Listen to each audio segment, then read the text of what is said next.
La Fédération internationale de l'art révolutionnaire indépendant poursuit la série de conférences qu'elle présente chaque samedi depuis septembre. Aujourd'hui, nous avons le compositeur et multiartiste espagnol José Manuel Berenguer comme conférencier. A Federação Internacional de Arte Revolucionária Independente dá continuidade à série de palestras que vem apresentando todos os sábados desde setembro. Hoje temos como conferencista o compositor e multiartista espanhol José Manuel Berenguer. José Manuel Berenguer est né à Barcelone, Espagne. Il est coordinateur et professeur de psychoacoustique et de musique expérimentale du Master en art sonore de l'Université de Barcelone et directeur de l'Orchestre del Caos. Berenguer déclare que les thèmes développés par lui incluent des questions liées à la philosophie et à l'histoire des sciences, les limites du langage, l'éthique, la vie et l'intelligence artificielle, la robotique, le métabolisme de l'information, ainsi que les limites de la compréhension et de la perception humaine du monde. José Manuel Berenguer nasceu em Barcelona, Espanha. É coordenador e professor de psicoacústica e música experimental do mestrado em arte sonora da Universidade de Barcelona e é também diretor da Orquestra del Caos.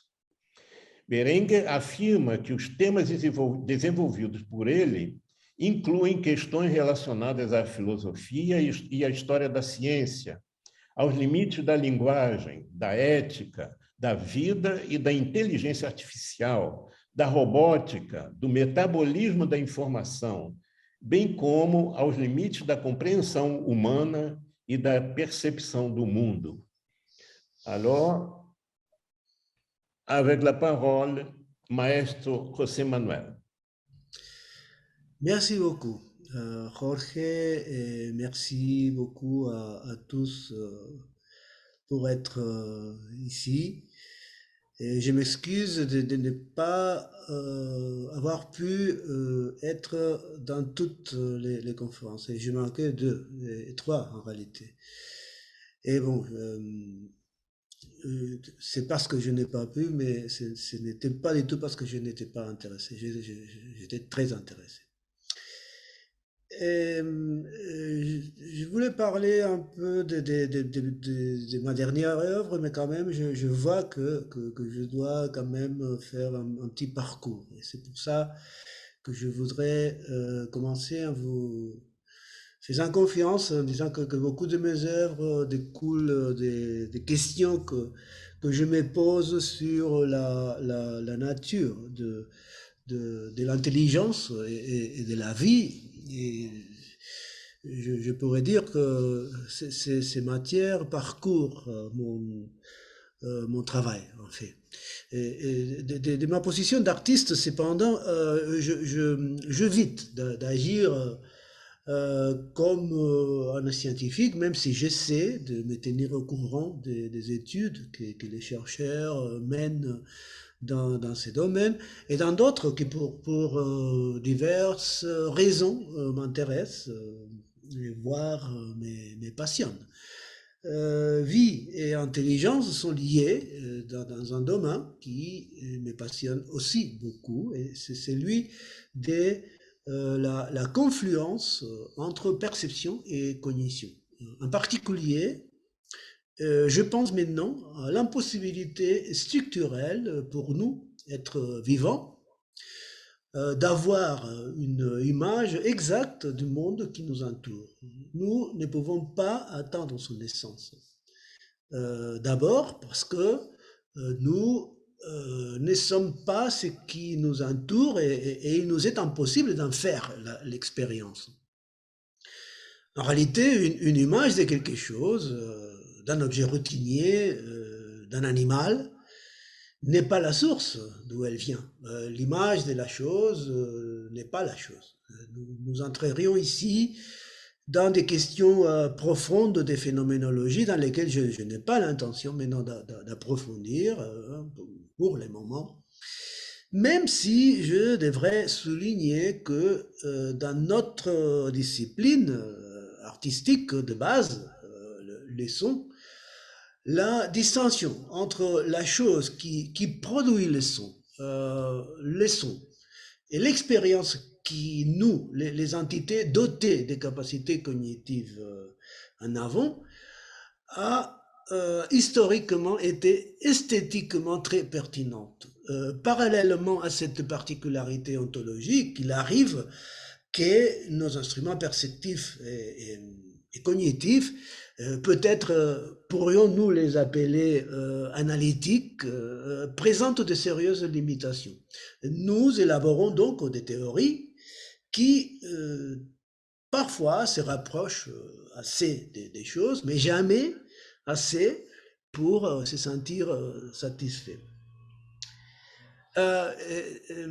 Ceci n'est pas un pipe, hein. C'est la phrase déjà bien connue et répandue que l'on peut lire dans la pipe, sous la pipe, dans les tableaux, la trahison des images de René Magritte, où il fait référence au fait que l'image de la chose représentée dans les tableaux n'est pas la chose elle-même. Jusqu'ici, nous pouvons tous être d'accord.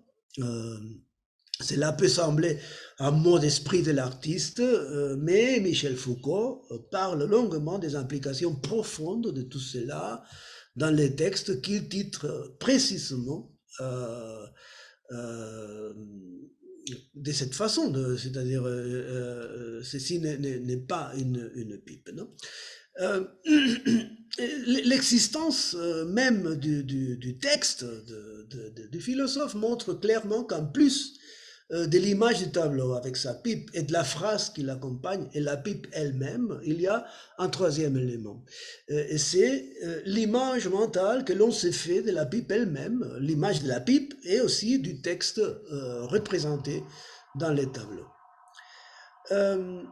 De cette approche émerge un nouvel agent donc, qui est important pour moi, qui est la rétroalimentation que l'on retrouve dans tous les phénomènes considérés vivants ou intelligents.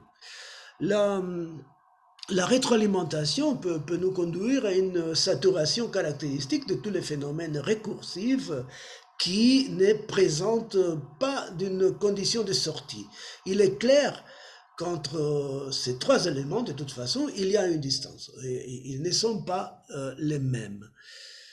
Quant au lieu d'une pipe, notre objectif est l'intelligence ou la vie. Les choses se passent en réalité de la même manière. La représentation mentale de la vie et de l'intelligence ne coïncide pas avec elle-même ni avec les images que nous pouvons en construire, n'est-ce pas? Nous attribuons certaines caractéristiques à la vie et à l'intelligence.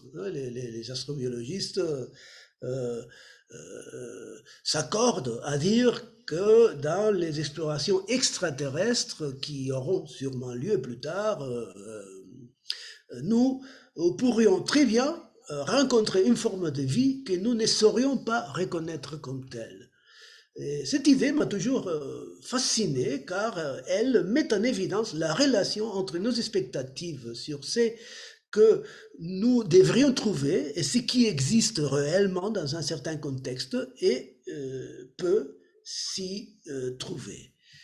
De la même manière, en ce qui concerne l'intelligence, il convient de se demander si à chaque fois que nous retrouverons face à elle, nous pourrons l'identifier.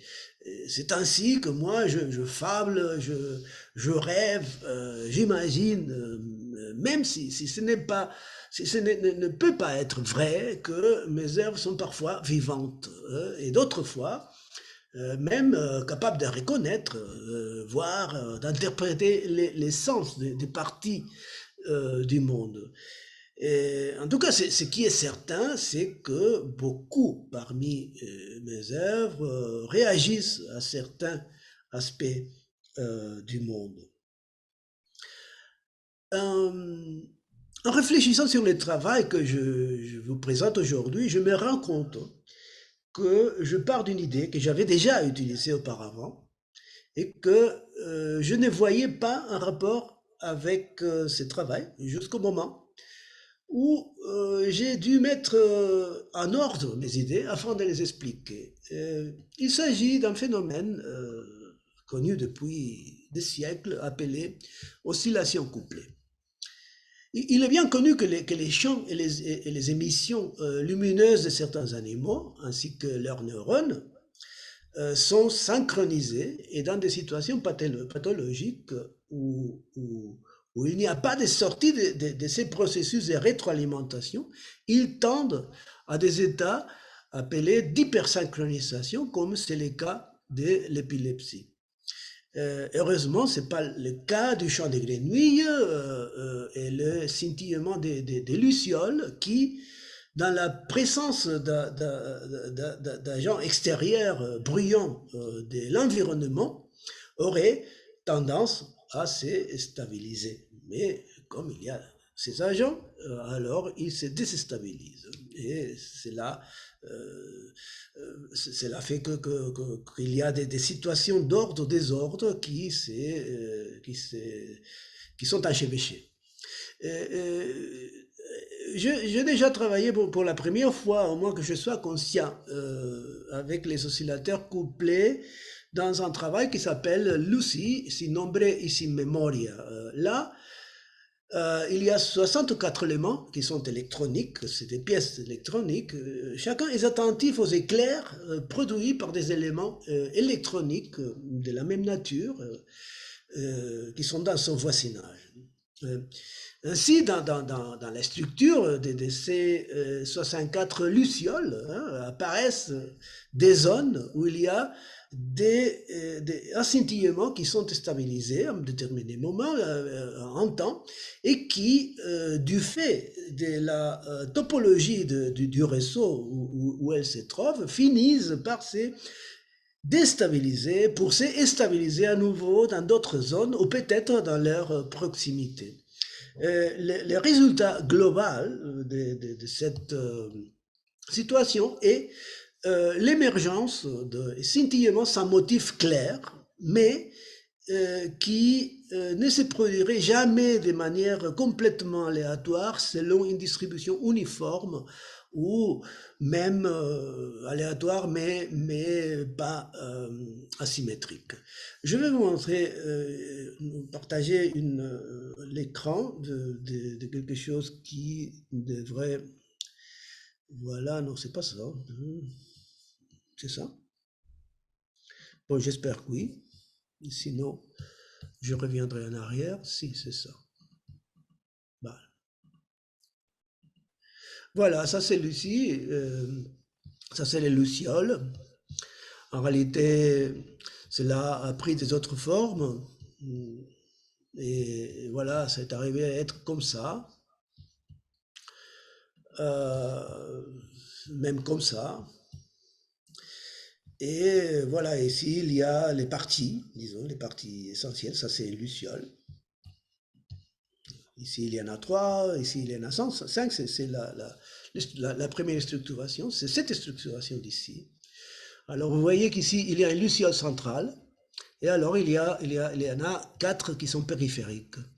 Cette luciole centrale émet vers les autres, vers chacune des autres, et reçoit information de chacune des autres aussi. Mais les autres ne reçoivent information que de la luciole centrale. Ici, c'est pas de toute façon que ce circuit, s'il n'y a pas de bruit externe, il finit pour se stabiliser. Ça fait ce qui n'arrive pas dans les forêts américaines, mais si dans certaines forêts asiatiques et aussi en la Nouvelle-Zélande. Si on change la topologie, par exemple ça, qui est qui rapproche un peu à ce que nous avons vu tout à l'heure, alors les patterns de synchronisation sont beaucoup plus compliqués. Et c'est un peu ce qui arrive, ce qu'on peut voir dans cette vidéo. Alors, j'imagine que vous entendez une espèce de bruit qui fait clic, clic, clic, et voilà, ça c'est des petits haut-parleurs qui sont attachés aux lucioles. Ça c'est une autre position. On voit, on devine peut-être certaines récurrences de scintillement. Et si on voit de plus proche, on voit qu'il y a certaines 3 ou 4 lucioles qui finissent pour se stabiliser, mais après se déstabilisent. Voilà, on voit comme les signaux voyagent dans certaines trajectoires. Bon, je vais arrêter ici, je vais revenir parce que en réalité, ça seulement c'est pour vous introduire à la pièce que nous avons fait, Gonzalo Vifarella et moi, dans une version de la pièce qui s'appelle, que nous avons appelée Memorias de la Distancia. Et aussi une autre pièce pareille, similaire, que j'ai appelée Artificial Improvisation. Artificial Improvisation et Memorias de la Distancia effectuent le même type de processus, mais elles ont 16 agents de calcul qui sont impliqués et écoutent ce que font les 15 autres pour essayer de faire des choses similaires avec un certain degré élevé de probabilité. De cette façon, j'obtiens un flux sonore et visuel qui change toujours, malgré qu'il garde son identité. Il peut être considéré comme un processus génératif ou, si vous le souhaitez, on pourrait parler d'un processus algorithmique. La version installation de Memorias de la Distancia et de Artificial Improvisation sont en réalité des applications basées sur ces 16 agents qui prennent des informations à partir d'une base de données provenant d'une précédente improvisation musicale réalisée dans le cas des Memorias de la Distancia avec Gonzalo Vifarella et moi-même, et par moi dans mon studio dans le cas de Artificial Improvisation. Comme elle pourrait fonctionner pendant une durée illimitée, elle pourrait être considérée en tant qu'installation. Elles peuvent être considérées comme installation dans l'espace IP de Internet Protocol lorsqu'elles soient émises vers l'espace IP à partir d'un ordinateur vers des ordinateurs distants. Elle peut aussi être considérée des installations dépendant du lieu, ce qu'on appelle site-specific, lorsqu'elles sont exécutées dans un espace architectural, ou bien elle peut être considérée le 2, site spécifique ou IP. L'idée générale, en tout cas, c'est d'essayer d'imiter les comportements des musiciens lors d'une improvisation ou parmi d'autres comportements. Ils ont l'habitude de suivre ce que font les autres ou décident de changer complètement le discours en essayant de modifier l'avenir de l'objet musical dans son ensemble. En réalité, je vais vous donner les 4 règles qu'ils suivent. La première est si aucun autre agent n'a choisi une zone de la base de données à jouer, alors il choisit aléatoirement une zone de lancement et la joue pendant un certain temps, choisi entre certaines limites, mais toujours au hasard. La règle 2 est si d'autres agents ont déjà choisi leur zone de la base de données pour jouer, alors, avec une forte probabilité, un agent individuel, il choisit une zone de performance dont les descripteurs musicaux sont similaires aux agents déjà actifs. Sinon, il fait un choix complètement aléatoire selon une probabilité qui est complémentaire de la précédente. Qui, si la première est élevée, elle doit être baise. Et dans les 2 cas, la zone choisie est exécutée pendant un temps donné entre ces limites de durée. Alors, la troisième règle, c'est quels que soient les fragments sonores choisis pour la performance, l'agent en question choisit parmi une gamme de possibilités de traitement informatique, comme par exemple la transposition de son spectre dans des multiples zones différentes de celles de l'origine, la granulation ou sinon l'espacialisation par réverbération à convolution, ce qui voudrait dire de la simulation de l'espace où l'agent se trouve. Et la dernière règle, c'est qu'à la fin de l'exécution de la zone choisie, il retourne au point 1. Pour Artificial Improvisation, qui a été composé pour une expo sur l'intelligence artificielle à Luxembourg, une base de données visuelles aussi a été créée en associant les images entre elles. De la même manière que les sections sonores sont traitées pendant la performance, les sections visuelles sont également traitées au moyen d'opérations logiques très basiques qui sont effectuées entre la section actuellement choisie et celle qui a été choisie le plus récemment. Alors, si vous me permettez, je vais vous partager à nouveau l'écran. Voilà, c'est ça. Et je vous propose d'écouter un petit morceau des Memorias de la Distancia.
Maintenant, je voudrais vous partager un petit morceau aussi d'Artificial Improvisation.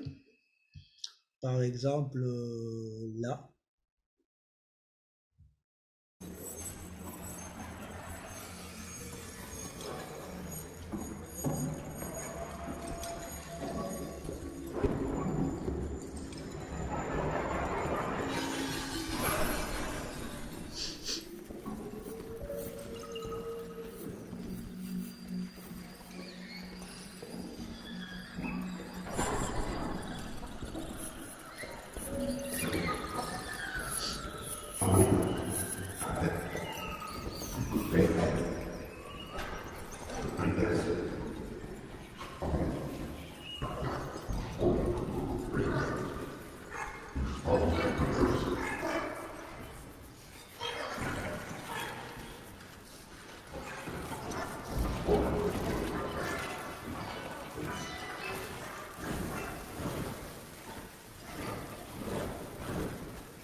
Bon, voilà. Je vais arrêter de partager ça et je vais commencer à vous parler de Eco-Asilinga. Eco-Asilinga part de la question au sujet de qu'est-ce que c'est être humain aujourd'hui, en réalité. Et voilà, je pense qu'il y a beaucoup de facteurs qui nous font humains, mais il y en a un qui m'a beaucoup intéressé et qu'il est parmi nous. Nous sommes conscients de lui depuis une centaine d'années, plus ou moins, un peu plus que ça, en réalité, depuis Darwin, je crois. Être humain aujourd'hui et désormais implique d'assumer sans réserve l'équivalence sociale des identités du spectre contenu entre les extrêmes déterminés par les idéalisations de la masculinité et de la féminité. La voix étant une construction humaine qui contribue à sculpter le corps de celui qui parle, qui s'exprime, qui chante, elle fait donc partie de son apparence. Et puisque nous sommes des êtres machines à interpréter, il convient se rappeler que toutes les apparences sont interprétables et souvent, plus que souvent, presque toujours, interprétées.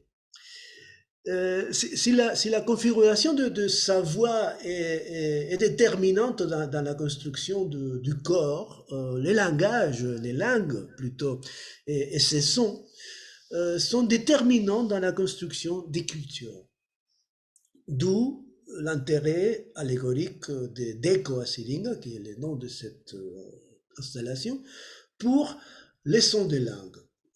Qui est un outil de base, vous savez, pour la communication, la socialisation, le développement personnel, Nous connaissons le monde qui nous entoure et nous influencions à travers les langages et ces particularités dont je viens de parler, les langues qui représentent des manières particulières de prendre en compte les mondes, de construire la pensée, de dialoguer, d'apprendre, de construire l'identité, de préserver le passé et d'influencer la réalité, donc le futur. Sa diversité, donc, est source de richesse, de solidarité, de compréhension. Et à l'instar des environnements écologiques qui régulent la croissance des espèces, les paysages linguistiques mondiaux sont également soumis à des changements continus. Ils évoluent et avec eux, la pensée. Decoaciling est le plus humble élément parmi ceux qui convergent dans les processus de prise de conscience de la diversité des façons de penser le monde et dont l'assimilation est essentielle dans la formation d'une nouvelle façon d'être et de construire en tant qu'humain.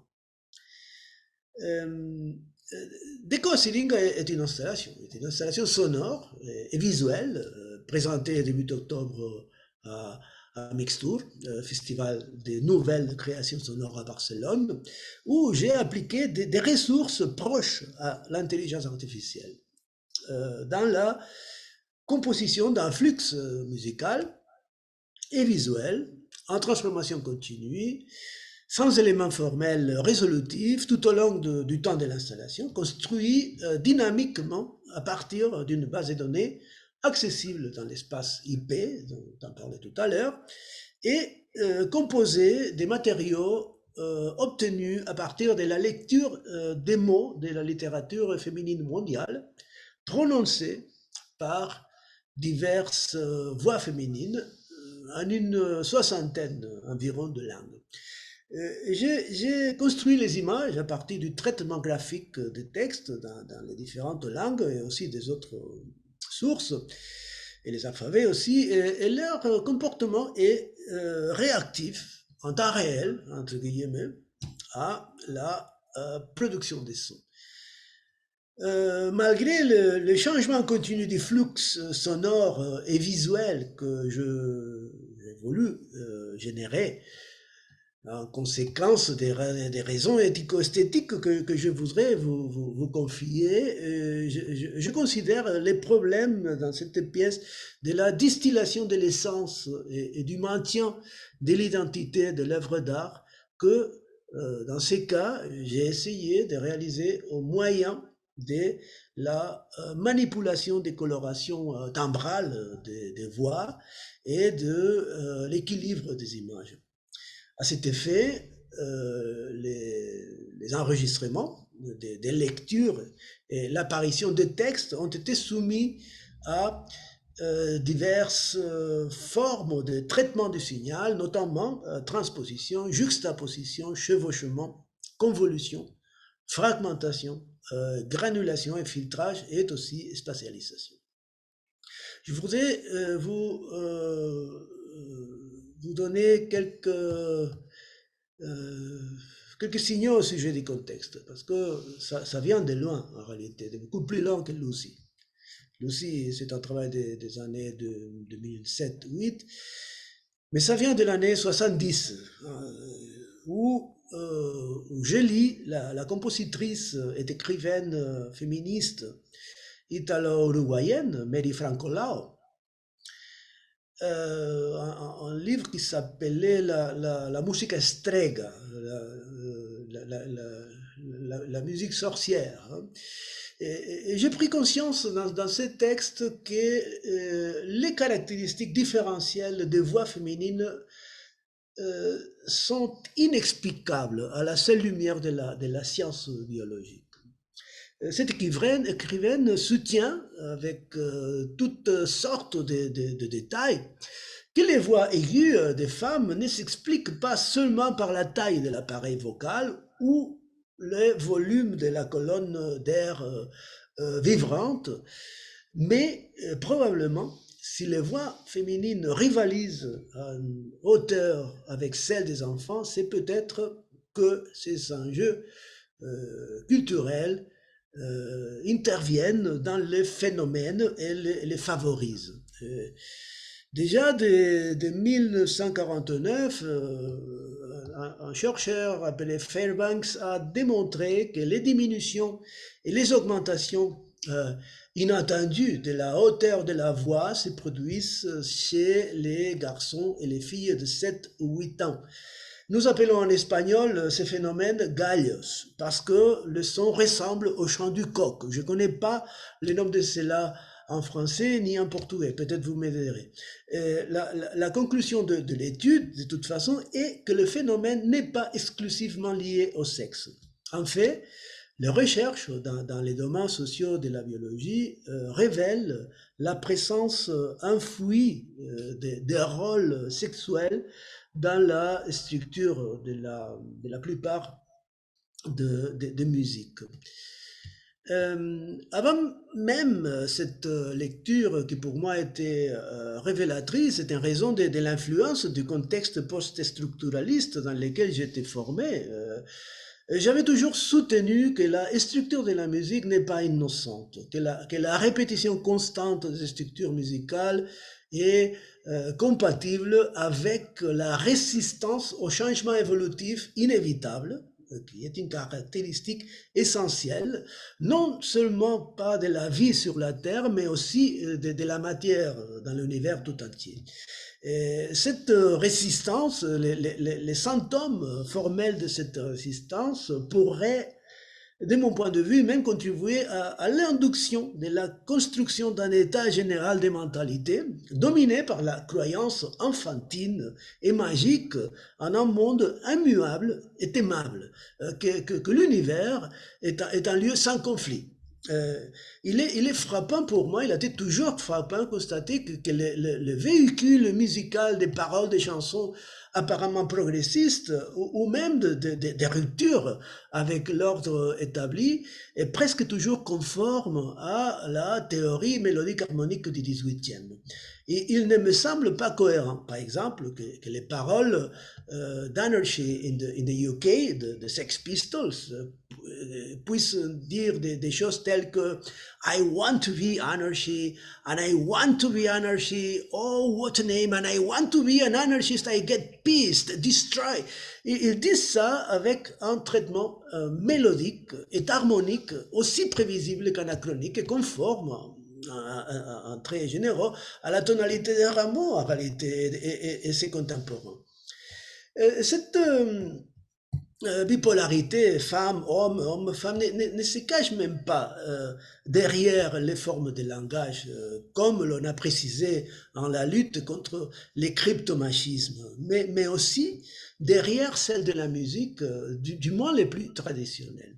Je ne ferai pas ici une analyse entière, mais je voudrais citer maintenant que la forme sonate ou le développement traditionnellement conçu comme un dialogue entre deux thèmes, un dit masculin, l'autre dit féminin, apparaît plutôt, pour moi et pour Mary Francola, en réalité, j'ai pris l'idée d'elle, apparaît comme un rapport de force. L'idée de la synthèse dialectique avant la lettre que les savants ont attribuée à la réexposition de la forme sonate n'a jamais lieu dans la tonalité du thème féminin, mais plutôt masculin qui finit toujours par s'imposer. Même la division du temps a aussi du sexe, mais en réalité, je ne pourrais pas parler de ça. En tout cas, je veux signaler que les considérations de cette collaboratrice d'Astor Piazzolla et conseillère de Federico Fellini pour la Città delle Donne mettent en évidence l'imposition culturelle du rapport de la voix grave avec les consensus sociaux c'est-à-dire le cœur du théâtre grec, qui est la représentation archétypale du groupe social, de la maturité, de l'accomplissement, de l'épanouissement humain, qui justifie la nécessité d'un changement de voie chez les hommes vers les modes de rites initiatiques qui va les conduire à la conquête du monde du pouvoir. Et au contraire, par convention sociale, les femmes restent confinées à l'enfance et à la douleur, de sorte que leurs voix ne seront bonnes que aux caresses, chatouilles, cris, plaintes, délires, solitude, à cause des chants des berceaux, cordes religieuses, lamentations funéraires, pour exprimer la marginalisation, la tension, la sexualité, l'inconfort. La voix aiguë est traditionnellement associée au chant monodique, au solo. Qui sait si par rapport à tout cela, il peut être aussi associé à la voix de la folie. Et cette constellation de traits structurels, toujours embusqués sous la croûte de la musique, a contribué à la diffusion du message de dominance de la masculinité sur la féminité, au point de déterminer aussi l'apparition de musiques qui n'optent pas nécessairement en premier lieu pour les ressources formelles traditionnelles. Sans surprise, sauf les nouvelles générations, les compositrices étaient une minorité.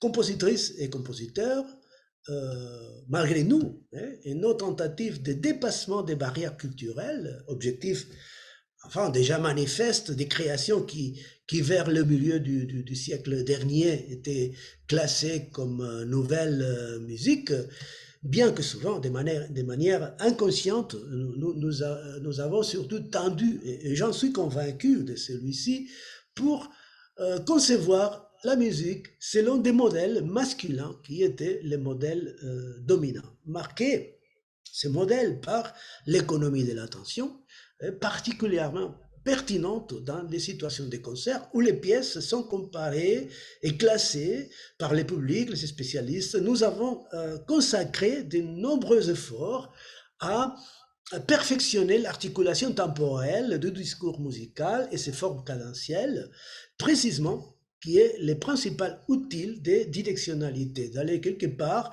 et grâce à quoi la plupart des musiques décrivent toutes des sortes de trajectoires à la recherche d'une conclusion bien définie.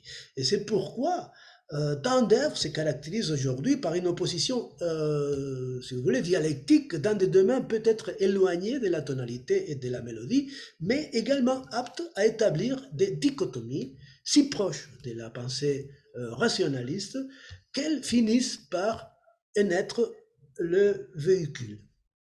Ce sont aussi des portes ouvertes sur un manichéisme où je ne voudrais pas tomber. La prise de conscience de cette des fonctionnalités répressives des structures musicales que j'ai brièvement tenté de décrire est à la base de l'abandon définitif dans les années 80 des mots passés déjà lointains d'arrangeur musical. Et depuis, mon activité artistique, plastique ou sonore, a éludé tout type de normes et toujours à la recherche d'organisations sans rapport avec des messages conformistes aux réglementations établies.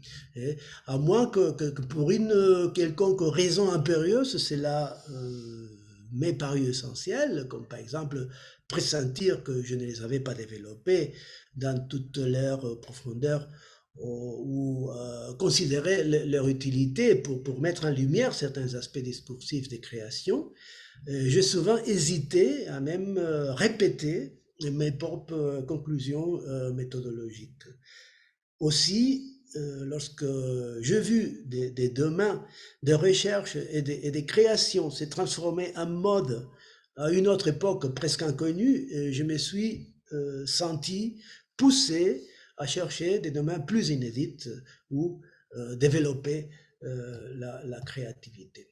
Et voilà ce contexte qui fait sens depuis quelques années pour l'étude des possibilités esthétiques de la non-directionnalité en musique, pour l'abolition des distances grâce à l'utilisation des technologies avancées de l'information et de la communication, en l'abandon de la situation du concert classique au profit de la dispersion spatiale d'attention sonore au moyen de l'utilisation des dispositifs multifocaux dans ma musique. Donc, ce que je cherche dans cette œuvre, justement, c'est l'évolution autopoïétique de l'œuvre, en réalité, comme une allégorie de ce qui m'entoure et que je suis sûr que je ne vais jamais connaître complètement, et c'est la vie. Concernant plus spécifiquement à la pièce, je voudrais vous confier que tout travail artistique est le résultat, pour moi, en réalité, d'une enquête. Dans Deco Selinga, j'ai voulu avant tout approfondir l'expérience de la musicalité des voix féminines et de la transmettre à travers la transformation des sons, des mots isolés ou d'expressions idiomatiques significatives de la condition féminine trouvées dans des textes littéraires, je viens de le dire, écrits par des femmes. Et une fois traduits, ils ont été dits par des femmes aussi dans cette soixantaine de langues. Le choix des mots a été fait statistiquement et en tout cas, les matériaux générés, les applications, les sons, les images sont tous accessibles sous une licence Creative Commons. Concernant l'apparence spécifique, l'apparence sonore de Deco Selinga, je reprends une des idées des bases de Jacques Attali, qui consiste dans le fait qu'il dit d'un bruit, c'est déjà connu, que les changements de la vie politique sont anticipés ou soulignés par des changements dans les structures de la musique. Dans l'intention d'étendre cette idée, je pose le problème d'attendre le même niveau de complicité et d'élaboration timbrale des autres œuvres que je fais avec la voix. Les traits formels de ces voix que j'ai utilisées, ils vont aussi déterminer l'organisation du son tout au long du temps de l'installation. C'est une sorte de revendication de la non-directionnalité comme réponse aux orientations dominantes fondées sur la directionnalité, donc la conclusion, donc la relaxation finale du guerrier satisfait.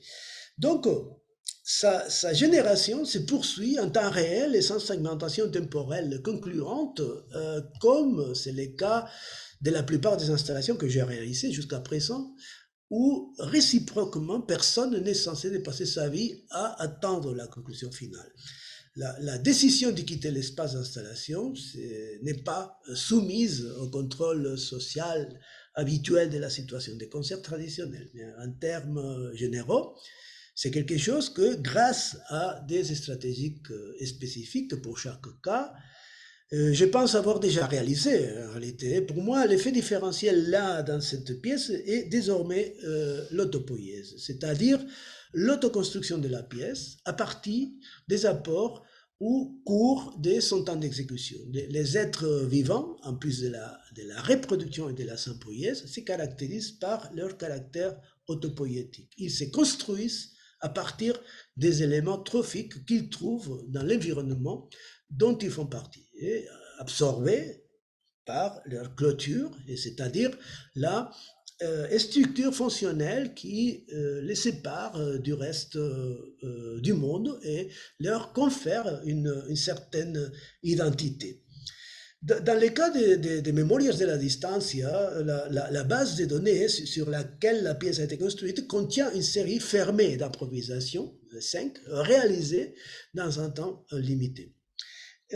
Bien qu'elle soit très vaste et les possibilités grammaticales inépuisables, la base de données ne s'agrandit ni change. Sur Deco Asilinga, la base de données est constituée de matériaux préalablement enregistrés, d'abord, des paroles prononcées par des voix féminines et des résultats de l'application de divers traitements informatiques.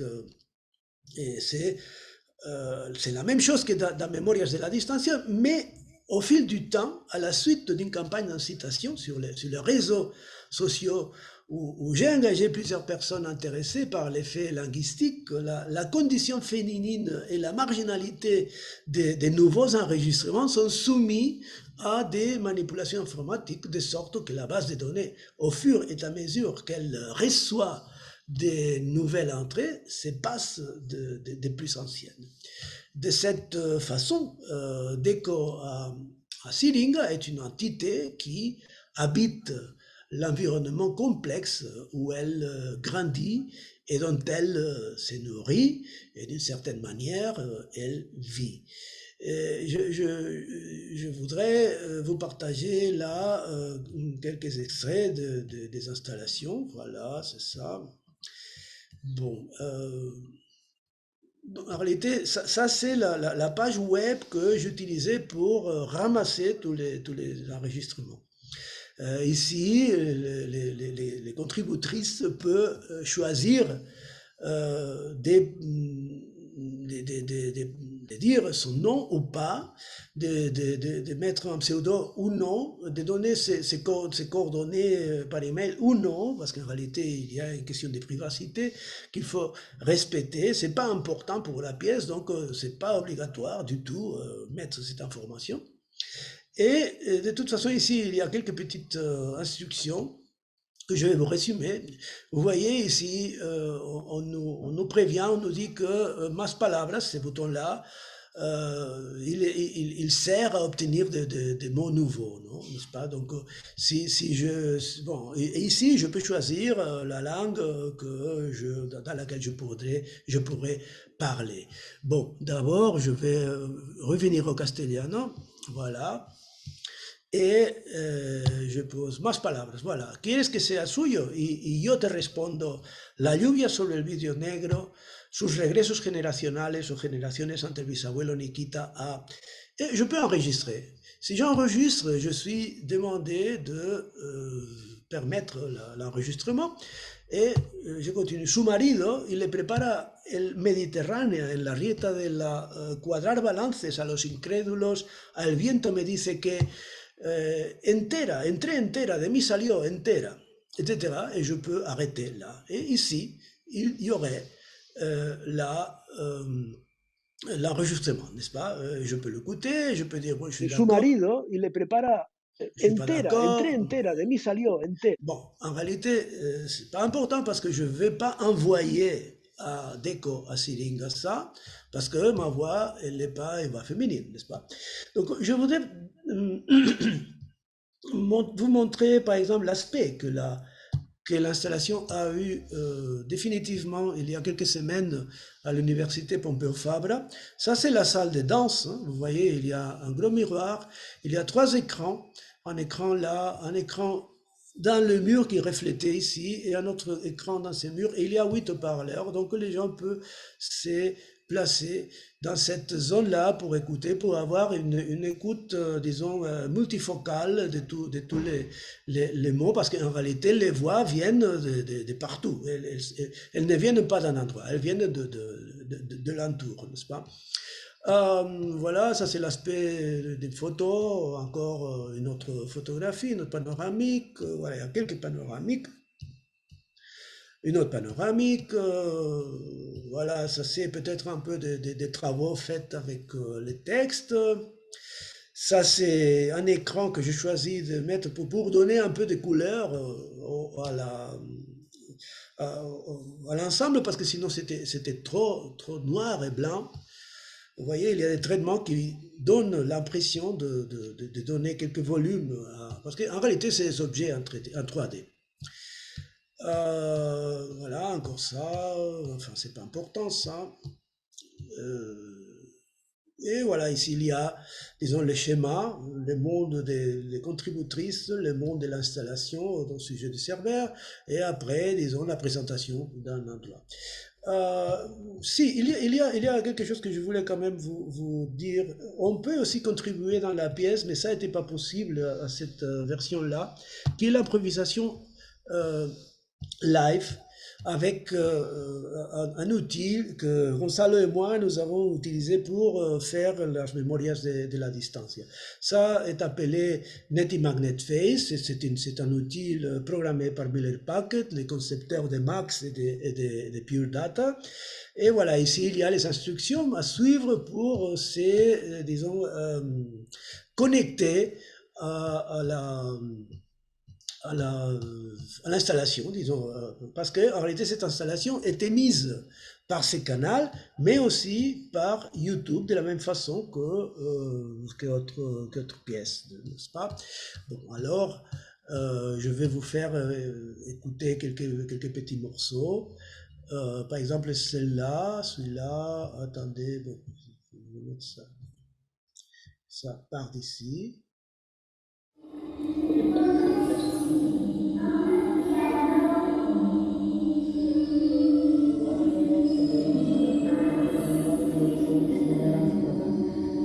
Ali mi je drago da je tako, prvenstveno zato što nas sastanke još uvijek smatram kao ženama koje teže da budu ciljene.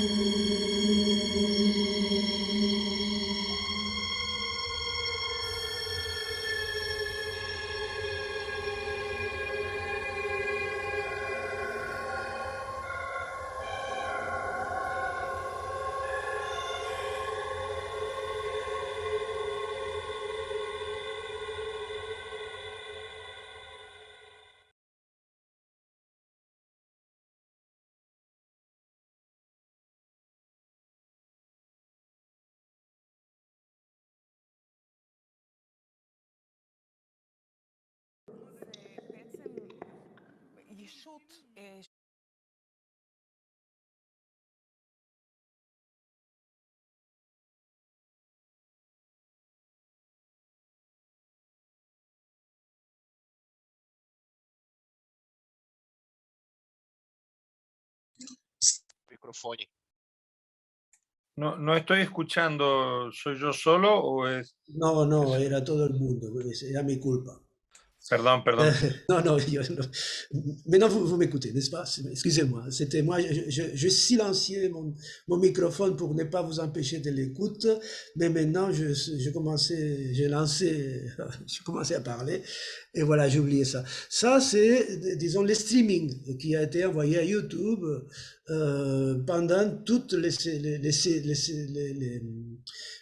sessions de 4-5 jours que l'installation a été en fonctionnement. Donc, il était possible de suivre l'installation de n'importe quelle part du monde, mais évidemment, on n'avait pas, disons, la sensation disons, multifocale, ni l'immersion sur des écrans. Mais quand même, on pouvait avoir une idée de ce qui était en train de se passer. Et voilà, je vais vous montrer un petit morceau maintenant. שפה מצד אחד היא סמל השמרנות, משום שכל הרעיון של שפה זה מוסכמות, שבאמצעותן אנחנו מעבירים את המידע לא רק בינך לביני כרגע, אלא גם בין דורות. ולכן יש לשפה רכיב שמרני חזק מאוד כדי שיתאפשר רצף. מצד שני, שפה זה דבר מאוד מאוד דינמי, כי אנחנו כל הזמן רוצים לדייק במה שאנחנו אומרים, להמציא משהו חדש, ליצור, להיות, נגיד, תחשבי על המשוררים, על הסופרים, על המתרגמים. והמציאות גם כל הזמן משתנה, ודורשת מאיתנו מילים חדשות, ודרכי התבטאות חדשות. אז יש יסוד מאוד דינמי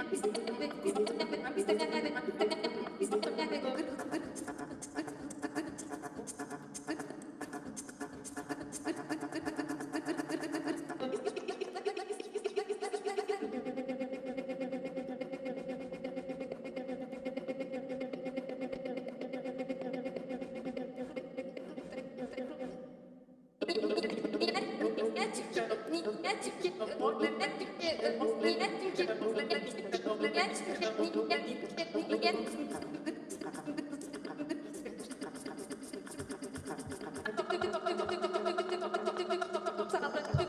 je vais passer à une autre partie, par là, je crois que c'est, oui, pour voir des autres, disons, comportements.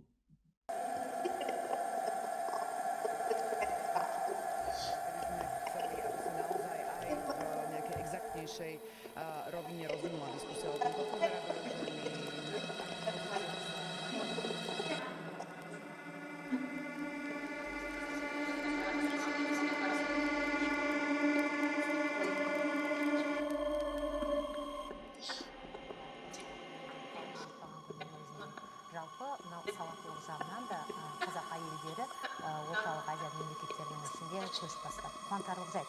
Мен нақты айтатын болсам, мысалы 52% қыз-келіншектер үлкен компанияларды басқарады. Болмаса жаңағы билік басындағыларды алады, сауаттылық жағынан алады.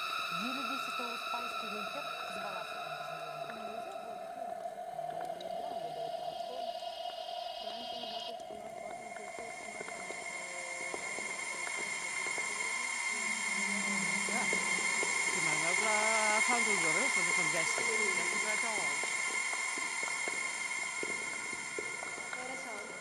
Края на месец май заплата за април, края на юни заплатите за март и май. Това е графикът за наваксване с изплащане на закъснелите трудови възнаграждения във врачанската болница. Има обаче условия хората да се върнат на работа. Как и с какво да бъдат убедени лекари и медицински сестри да продължат да работят в тези несигурни условия, заместник министър Жени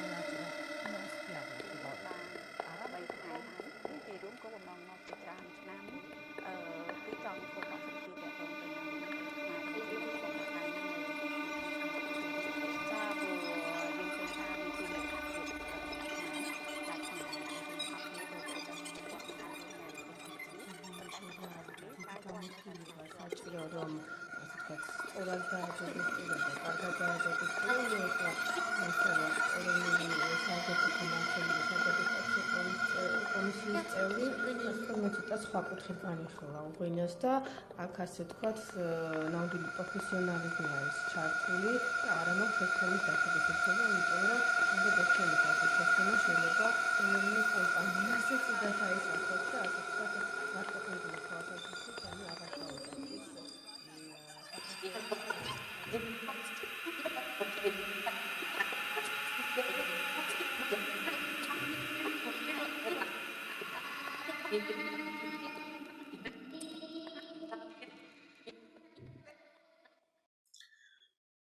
Une minute pour vous raconter à quoi se doit le titre de la pièce. Je voudrais vous dire que Pan, apparemment selon la cosmogonie des Iodes, dieu de la fertilité et de la nature, est tombé amoureux d'Écho, qui était une nymphe des montagnes qui chantait très bien. Elle, cependant, ne ressentait pas la même chose.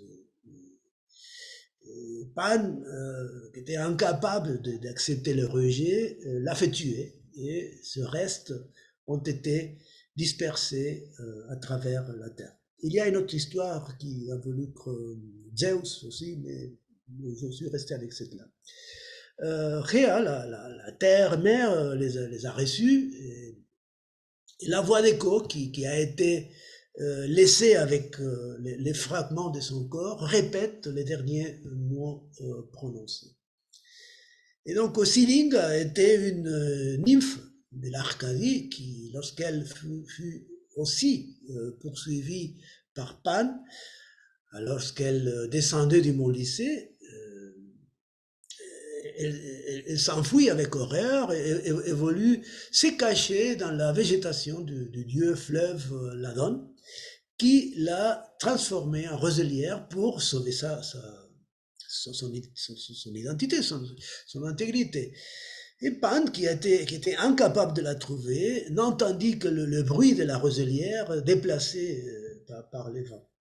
Et envoûté, il coupa un des roseaux, et les hacha pour joindre toutes les parties avec de la cire, et ainsi est née la silinga, aussi connue sous le nom de flûte de Pan. Donc ces deux histoires, des déchirements de la violence, sont allégoriques de l'action répressive amémoriale du patriarcat sur les femmes et toute attitude qu'ils considèrent comme féminine. Et voilà, comme ça, je crois que je dois déjà finir. J'ai passé 1 heure et 1 minute. Et merci beaucoup de votre attention.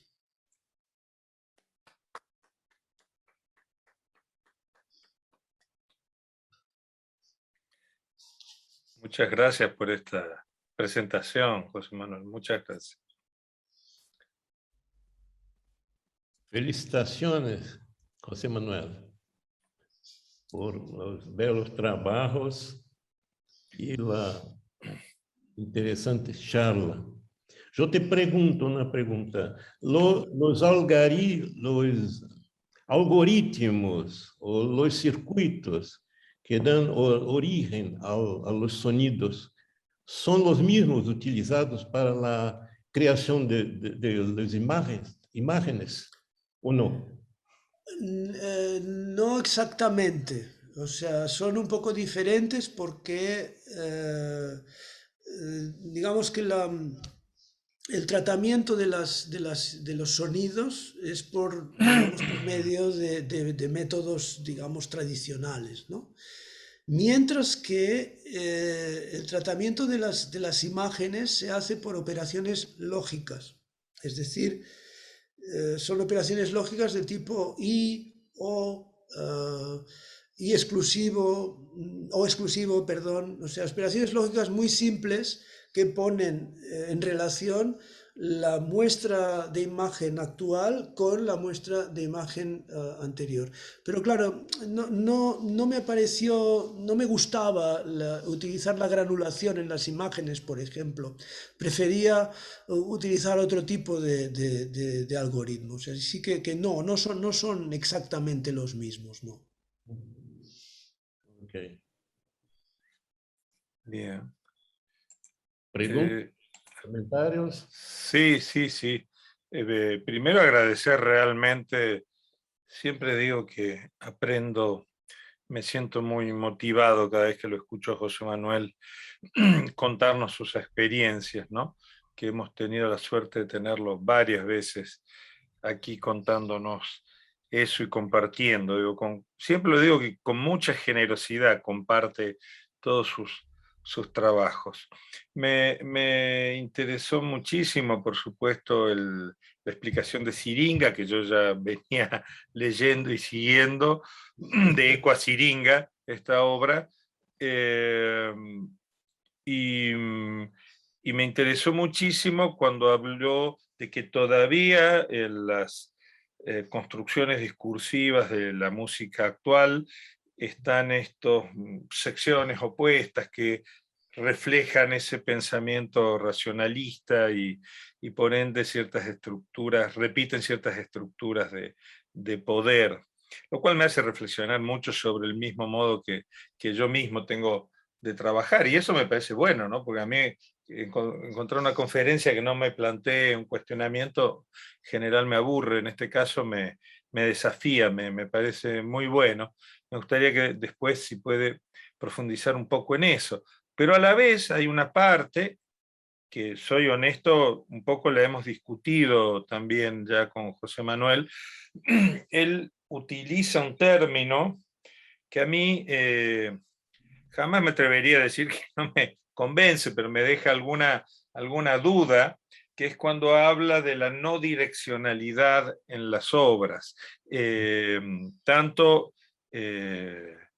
Bueno, acá, bueno, diría que desde Lucy hasta las obras improvisatorias o de Eco a Siringa, para mí, en la escucha, concretamente, y en la visión, o sea, en la audiovisión, en esta última obra, hay procesos donde las densidades crecen, direccionan a momentos más tensos, momentos donde se relajan, bajan las densidades de eventos. Para mí claramente hay procesos de dirección que nos llevan a momentos de mayor tensión y complejidad rítmica, tímbrica, superposición de planos. Si además lo imagino en medio de un espacio octofónico, esto puede dar claramente eso. Entonces, sigo creyendo, o por lo menos yo sigo percibiendo, o será una precondición que pongo muy fuerte yo en mi modo de percibir, que es que entiendo esos procesos de tensión y distensión. Entonces, sí entiendo claramente que diga que no tiene un comienzo y un fin, que hay una autopoiesis, que hay una transformación, sobre todo en esta última obra, donde además la base de datos se va agrandando, se va incorporando nuevo material sonoro. Pero esos procesos para mí son clarísimos, están ahí en la escucha y en la visión, y creo que son de las cosas que me fascinan como resultado. Inclusive vos recién ibas avanzando con el mouse, seleccionando momentos para mostrarnos distintos procesos que claramente daban como resultados secciones distintas. Y una de las cosas que más me interesó es ver cómo algunos cambiaban por corte y otros por transición, lo cual hablaba claramente todavía de esa idea de dirección. Dejo esas reflexiones como para oír tu respuesta, maestro José Manuel. ¿Respondo ahora? Sí. Sí, sí. ¿En castellano? ¿En francés? Como vos quieras. Yo lo hice en No, castellano, perdón, porque me sale en no, castellano. a mí me da igual. O sea, ¿qué preferís, Jorge? Sí, ¿Qué- español. ¿Español? Vale. Barcelonés. Barcelonés. No, no, ahí se nos va a poner más difícil con el catalán. Lo Eso es entiendo, pero Eso justo. A ver, lo primero de todo, que quizás sea lo más rápido, bueno, es la cuestión esa que dices de que pone en cuestión la propia, la propia manera de hacer las cosas y tal. Yo soy el primero que he hecho y que hago aún en algún momento obras de ese tipo. Es decir, que a mí mismo también me pongo en cuestión. Es decir, yo no estoy diciendo que yo hago una cosa que es diferente de lo que hacen los demás. O sea, no hago como Francisco López, por ejemplo. Bien, bien, bien. Hablando de Ce n'est pas une pipe. Voilà. No, o sea, yo entiendo muy bien lo que dices, pero sí, es un poco tal como hemos empezado la conversación, ¿no? O sea, aquello de la música revolucionaria. Bueno, ¿cuál es el arte revolucionario? Bueno, pues el arte revolucionario en realidad no lo sé, pero te pone en esa situación de preguntarte, ¿tú estás haciendo un arte revolucionario? Pues la verdad es que es muy difícil. O sea, saber lo que uno, o sea, el grado de revolución que tiene lo que está haciendo uno, ¿no? Entonces, claro, yo me encuentro, en ese sentido, corroboro la situación que tú, digamos, explicitas, ¿no? Pero al respecto de la otra cuestión, yo te diré, mira, es que claro, direccionalidad es, finalmente, para mí, es empezar en un lugar y terminar en otro. ¿De acuerdo? Si tú haces un trayecto de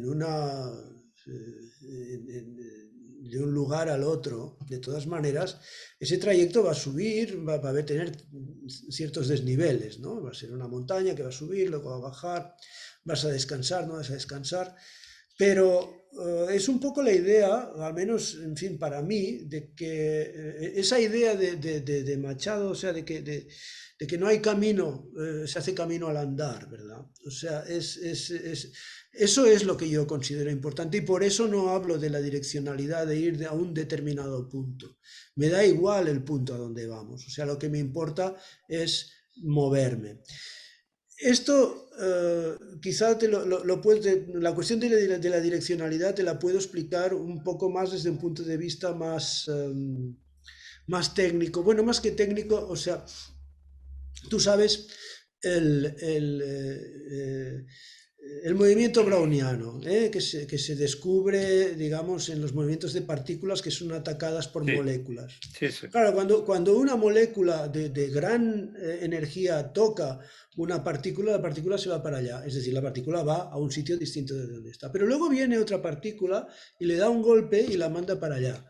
Y luego viene otra y le da otro golpe y la manda para aquí. Y finalmente la partícula no se ha movido de sitio, continúa estando más o menos por los mismos lugares. Lo mismo que una mosca. Una mosca va para aquí, va para allá, va para aquí, va para allá, pero finalmente el desplazamiento que hay desde el primer momento en que empezaste a mirar la mosca y luego, pues la verdad es que si no las has espantado, la mosca continúa estando más o menos en la misma habitación y no ha cambiado de sitio, ¿no? Pues eso es un poco la idea de la direccionalidad que yo, digamos, utilizo aquí. Por supuesto que hay movimientos cadenciales, pero lo que no hay es un movimiento cadencial final y unas codas que Sí. te muestran, que te van a decir ta, ta, ti, patata, patata, un punto, eyaculamos finalmente todos. O sea, estoy Qué felices que digamos, estamos. claro, estoy, digamos, cuestionando eso. Eso es lo que estoy cuestionando. El hecho de que tú vayas a más o que vayas a menos o tal, incluso en la música repetitiva también hay trozos pues que te llaman más la atención, que te descansan más que otros, etcétera, ¿no? También depende mucho del autor. También hay piezas que no te descansan nada, digamos, y que te someten directamente siempre a la misma tensión, pero también vas a encontrar este tipo de cosas. Entonces, mi idea es esta, o sea, la no direccionalidad no es o sea, no es la idea de que no haya cadencias o que no haya, digamos, puntos de inflexión en la obra, sino que se vaya a un determinado punto, que es aquel en que todos nos quedamos satisfechos Está y bien. felices. Con esta explicación me queda mucho más claro lo que planteas, sí, sin duda. Y agradezco la explicación.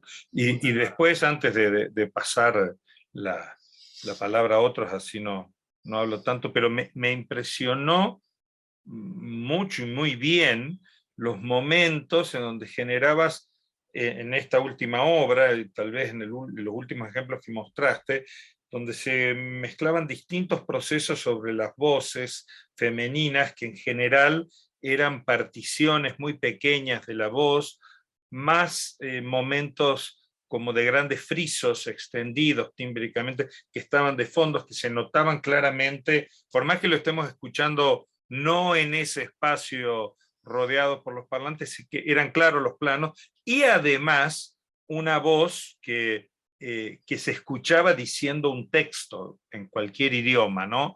Lo cual generaba un plano que también se diferenciaba y que tenía esa presencia humana, ese sello tan fuerte que yo siento en la palabra, ¿no? En la oralidad, y leer esos planos superpuestos me generaba una imagen audiovisual, más las imágenes que estaban, y una gran elección haberlo hecho en un lugar con espejos, claramente.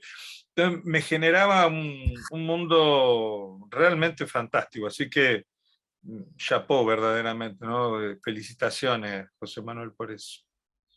Bienvenidas. Sobre la cuestión de la direccionalidad. Creio que ustedes sabem que eu sou egresso do Instituto Torquato Di Tella, el Klein. Sí, señor. Sí, claro. E la cultura, Gerardo Gandini, Krepfel, etc., as nomenclaturas eram bastante cartesianas. E quando se falava em direcionalidade, sempre se queria referir hacia arriba, hacia abajo, etc., ¿no?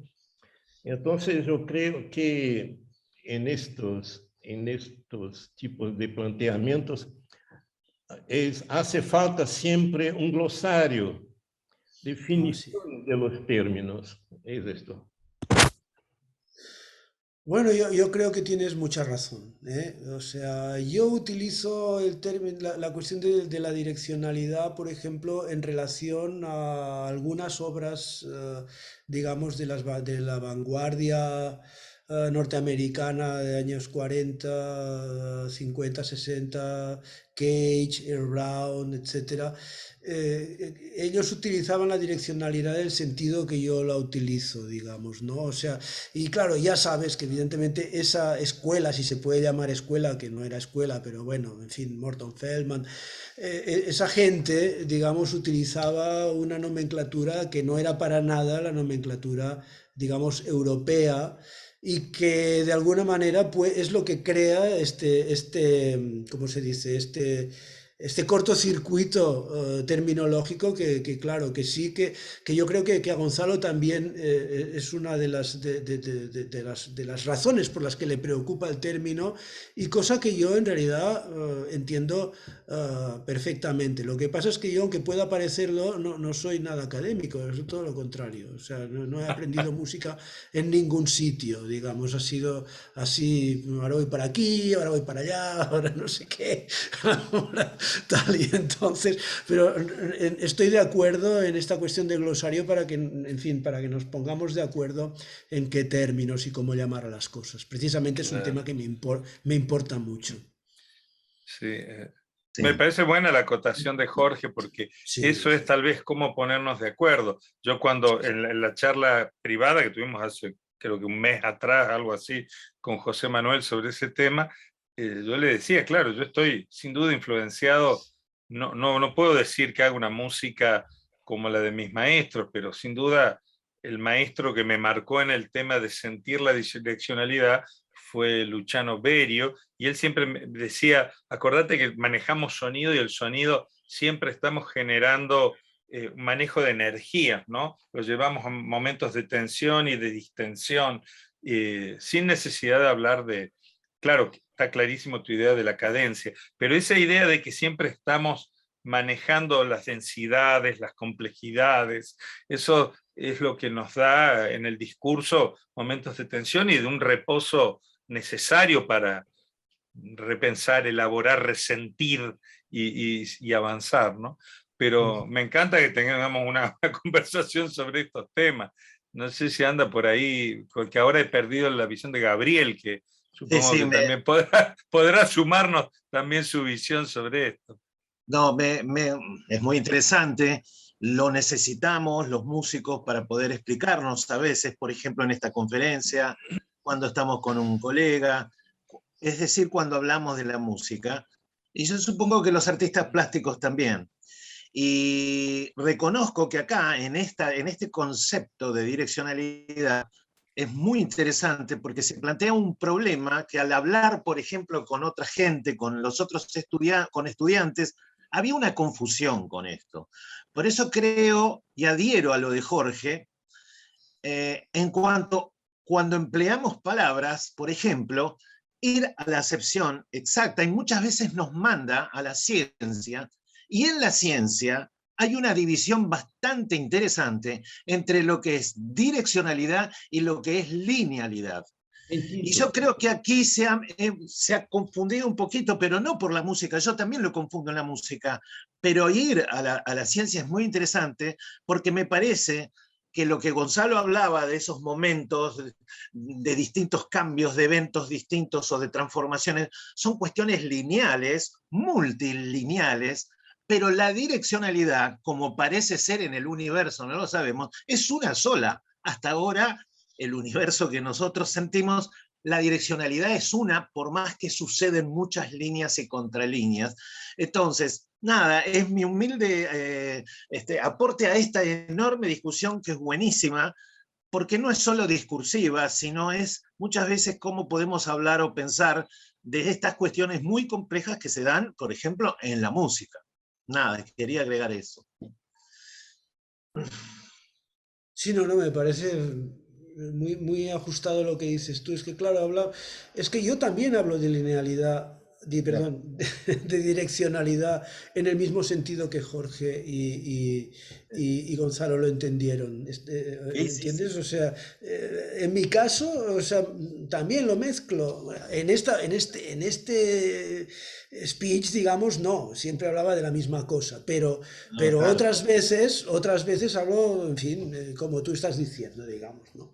Claro. Entonces sí, la verdad es que estaría bien lo del glosario, lo de establecer una serie de puntos de referencia, porque realmente en el tipo de creación que llevamos a cabo nosotros ya no están los puntos de referencia de las músicas que estudiamos en el pasado nosotros también. Sí, si tomas un compositor como Morton Feldman, por ejemplo, Sí. en sus grandes obras, vamos a ver que hay algo de lo que vos explicaste. Hay un trabajo hacia la no comienzo, no final, no saber cuáles son los puntos de llegada o no, pero hay un discurrir del tiempo absolutamente inevitable e inexorable en las obras de Feldman también. Ahí se establece esa dualidad entre línea y dirección que es muy interesante y que es para indagarla nosotros los músicos. Lo que pasa es que no tenemos la rigurosidad de los científicos. Tendríamos que hablar con los científicos, invitarlo a uno y que nos dé una conferencia sobre este magnífico tema.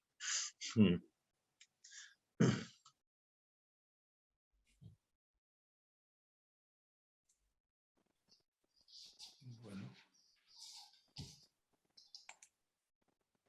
No sé por dónde seguimos. Creo que está Luca, no sé si me parece que Luca quiere hablar, que hable Luca.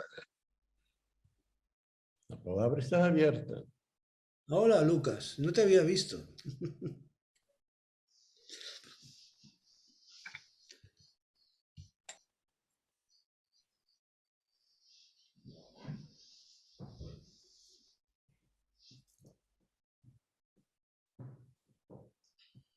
No tiene sonido, Luca, ¿eh?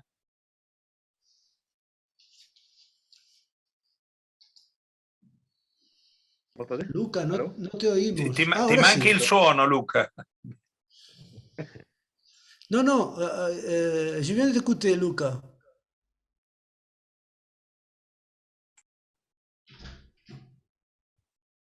Est-ce que vous m'entendez? Allô? Oui, oui, oui, oui. Ouais. Ok, super. Désolé, je suis en studio. Je dois changer les fils dans l'interface. Oui, oui. Merci beaucoup pour. J'ai parlé en français parce que j'ai perdu mon espagnol quand j'ai appris le portugais. Ça Vu va que très j'ai bien. un espace limité dans ma tête, vous voudrez bien m'excuser. Merci beaucoup pour la lecture et pour le travail. Moi, j'ai beaucoup aimé cette idée des lucioles. Et j'aurais aimé avoir un peu plus d'informations sur la genèse. Pourquoi les lucioles? Enfin, d'où ça vient? D'où vient l'idée? De Je ça ne sais vient. pas. Oui, je peux Parce que moi, t'expliquer. Oui. parce que j'ai beaucoup aimé, en fait, c'est la texture, en fait, du son, qui, à mon avis, retransmet vraiment très bien l'idée de petits craquements comme ça, comment on peut s'imaginer ces lucioles, cette électricité dans l'air, quelque part, un peu comme ça.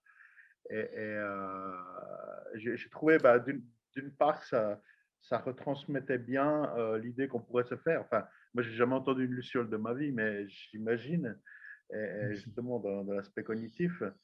Et voilà, j'aurais aimé avoir un peu plus d'infos sur l'idée.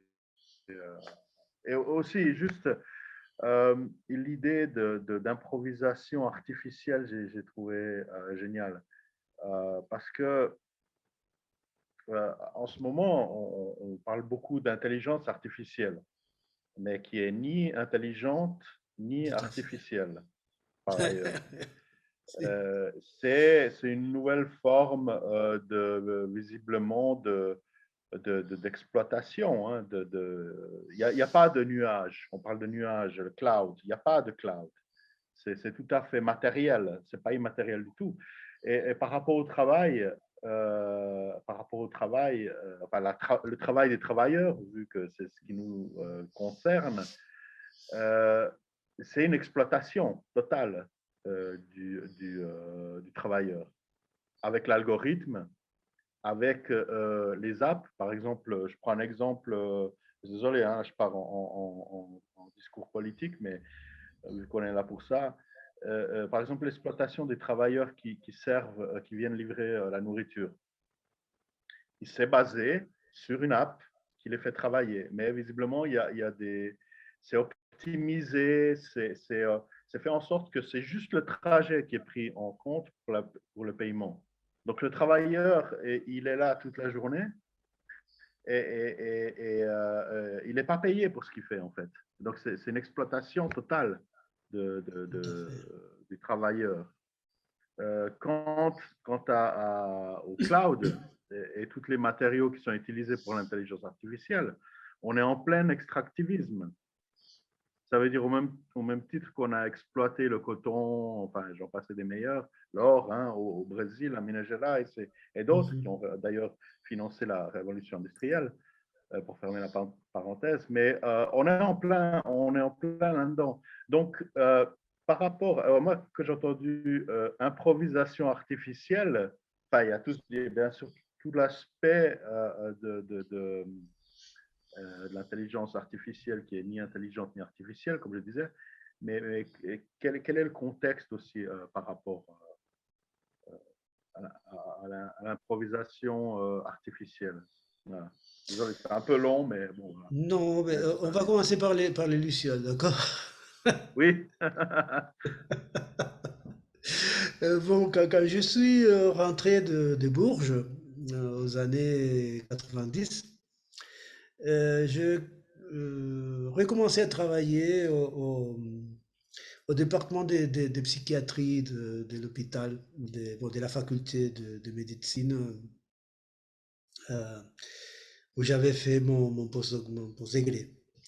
Et alors, à cette époque-là, nous étions très intéressés pour faire des électrocéphalogrammes, c'était une idée folle, aux chamans amazoniques qui disons, préparaient l'ayahuasca. Donc, alors, les anthropologues qui travaillaient avec moi, ils n'étaient pas capables de mettre les dérivations électroencéphalographiques, donc il a fallu que qu'un étudiant, ou un post-étudiant comme moi, y allait en Amazonie, à la zone Équateur, Pérou, disons, c'est la partie montagne de l'Amazonie, pour, disons, pratiquer ces électroencéphalogrammes à personnes qui étaient en train de prendre ayahuasca, qui prenaient ayahuasca et qui avaient déjà pris l'ayahuasca et elles n'étaient pas déjà sur les effets de la préparation. Parce que chaque chaman a sa préparation spécifique et l'ayahuasca, en réalité, l'énathème n'est qu'un des composants et c'est pas vraiment le plus important. C'est très important, mais c'est pas le plus important. Mais de toute façon, là, c'était aux années 90, disons, c'était ma première, disons, contact avec les lucioles dans la forêt amazonique. Donc là, ça m'a beaucoup attiré l'attention. Ça a été vraiment. Tu es entré dans un nuage de lucioles qui ne sonnaient pas d'ailleurs, qui ne faisaient que des jets des rayons lumineuses, comme sûrement tous les Américains connaissaient bien, mais pas tous les Européens, parce qu'en réalité, les Européens, les lucioles, c'est pas ça pour nous. Les lucioles, pour nous, c'est quelque chose. Mais de toute façon, à part l'importance esthétique que pour moi a eu, disons, le nuage de lucioles, il y a eu encore une autre expérience. Je voyageais à Kuala Selangor, donc en Malaisie, en 1913, et je vis aussi les lucioles. Et c'était des lucioles similaires aux vôtres. Mais ces lucioles avaient une particularité que les vôtres n'avaient pas, et c'est qu'elles finissent par se synchroniser. Donc, à un moment donné, quand le soleil tombe, alors on voit que des petits groupes de lucioles émettent dans la même périodicité. Donc, et à la fin, quand la lumière est partie, il n'y a pas de lumière, alors tu commences à voir des arbres qui se synchronisent. Tu commences à voir des petits lacs qui se synchronisent. Peut-être tout un manglar peut être synchronisé. Et alors je me suis dit, écoute, il faut que tu fasses quelque chose avec ça. Et alors c'est pour ça que j'ai commencé à étudier la question des lucioles. Mais les lucioles que tu as entendues, c'est des lucioles électroniques qui, en réalité, sonnent, ont des haut-parleurs. Mais ces haut-parleurs sont pour, en réalité, c'est pour les entendre, pour moi les entendre, pour savoir où est-ce qu'elles en étaient. Et parce qu'en réalité, les lucioles que je fais, en principe, elles n'émettaient pas une lumière visible. Elle émettait lumière infrarouge. Donc, alors c'est ça, c'est qu'elle transmet les signaux infrarouges. Mais j'avais besoin de savoir qu'est-ce qui se passait. Mais alors j'entendais que oui, qu'elle se synchronisait. Mais alors à un moment donné, je dis écoute, il faut que ça se voit aussi. Alors j'ai mis le LED. Et j'ai découvert une chose très intéressante que disons, la synchronisation du point de vue visuel était perçue bien avant que la synchronisation sonore. C'est-à-dire que la capacité du son, de l'oreille, de distinguer des intervalles temporels est supérieure à celle de la vision. C'est-à-dire, on voit la synchronisation visuelle, on voit la synchronisation de la vue quelques secondes avant que la synchronisation de lucioles finisse pour être écoutée. Et voilà, c'est pour ça, les lucioles. Et comme ça, j'ai décidé de faire une pièce qui était la petite pièce des 5 lucioles. Après, on m'a demandé de faire ça pour une foire d'art, et alors je me suis dit, bah tiens, on va reprendre les projets de Lucie, on va faire une grande. En réalité, je voulais déjà faire une grande, mais j'avais pas eu l'occasion de le faire. C'est pour ça que ça a été, disons, proposé comme ça. Voilà la question de lucioles.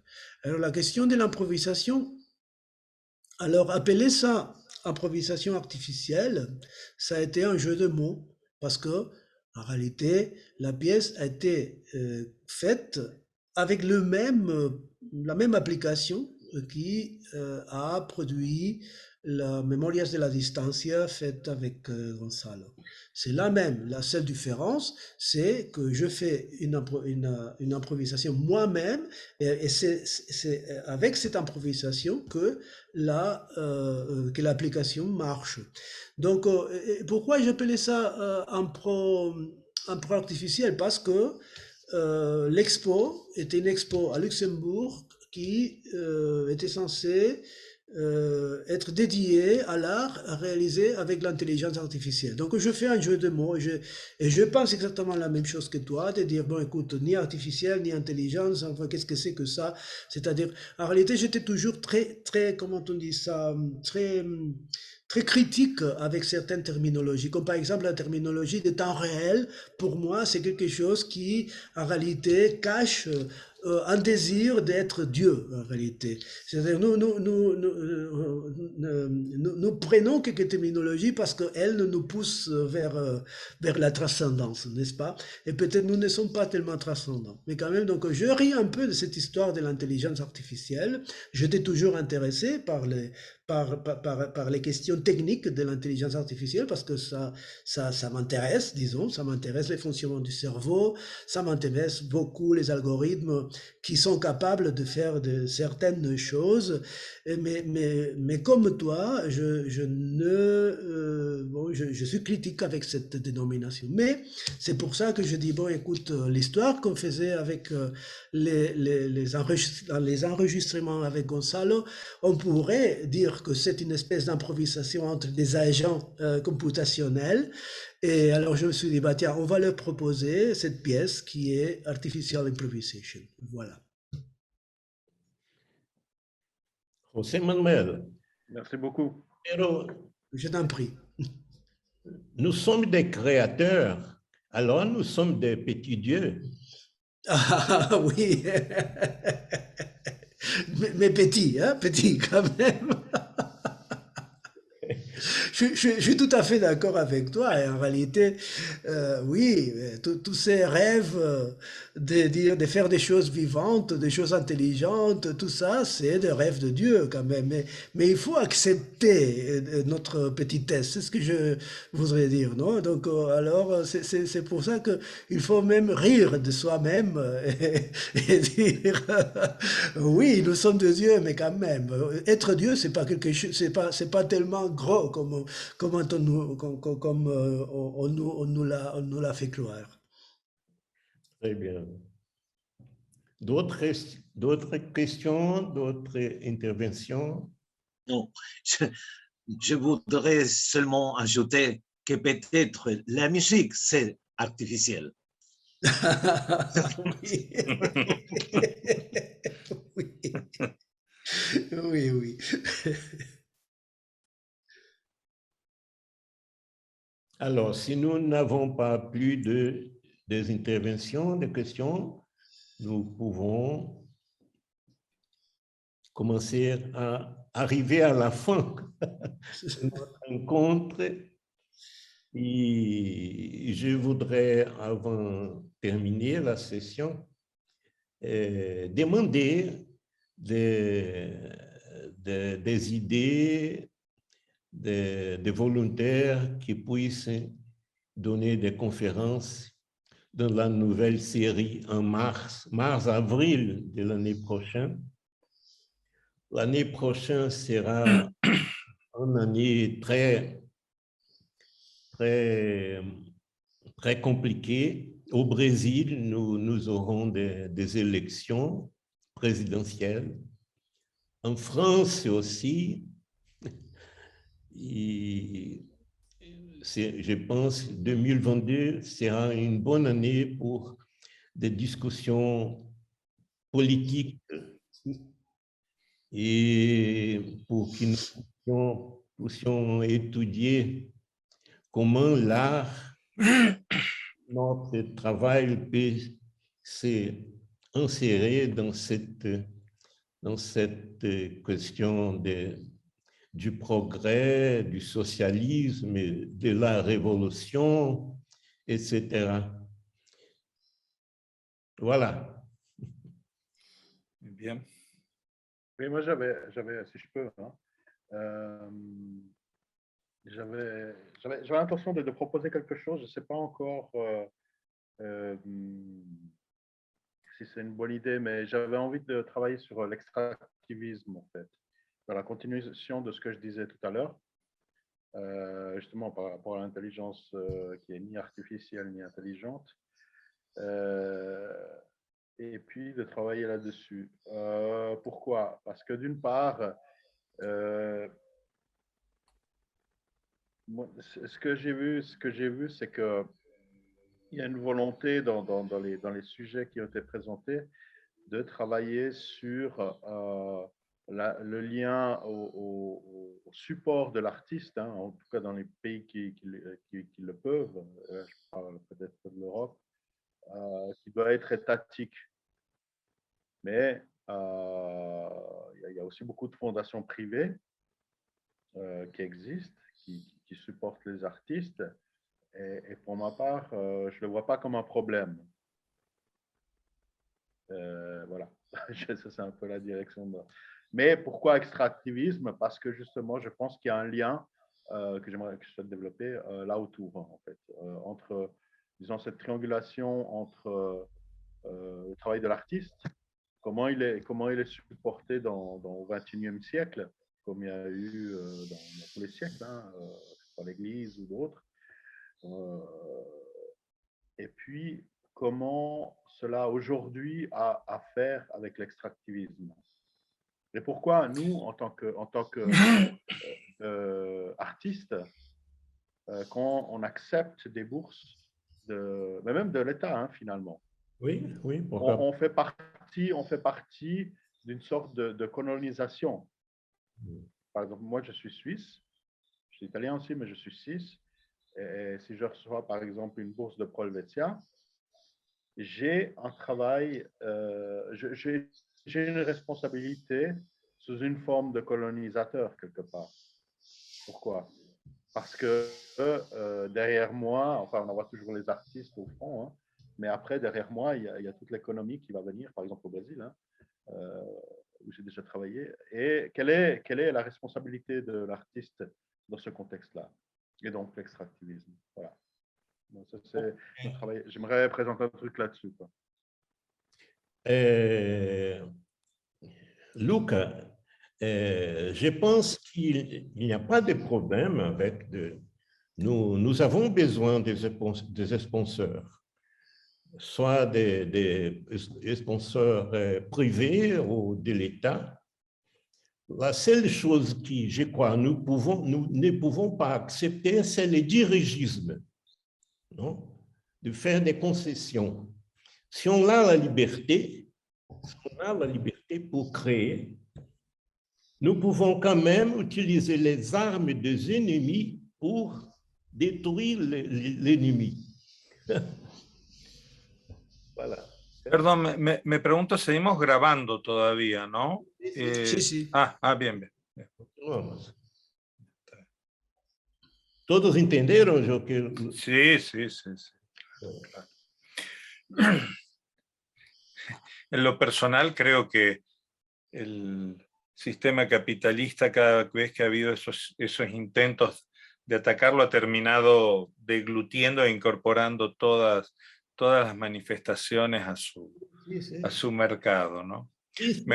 Me acordaba justo el ejemplo que puso José Manuel, que yo he usado muchas veces en la clase, justamente el de Sex Pistols, insultando al sistema, escupiendo, pero lo hacen sobre un power chord, ¿no? O sea, una estructura de mi mayor, digamos, básicamente reducida a primera y quinta, pero, o sea, en general lo han transformado. Cuando la fuente de financiación viene de ahí, en general la imposición directa o indirecta termina condicionando fuertemente. Por supuesto hay que encontrar cómo comprar la comida y cómo comer todos los meses, ¿no? Pero bueno, hay muchos caminos para eso.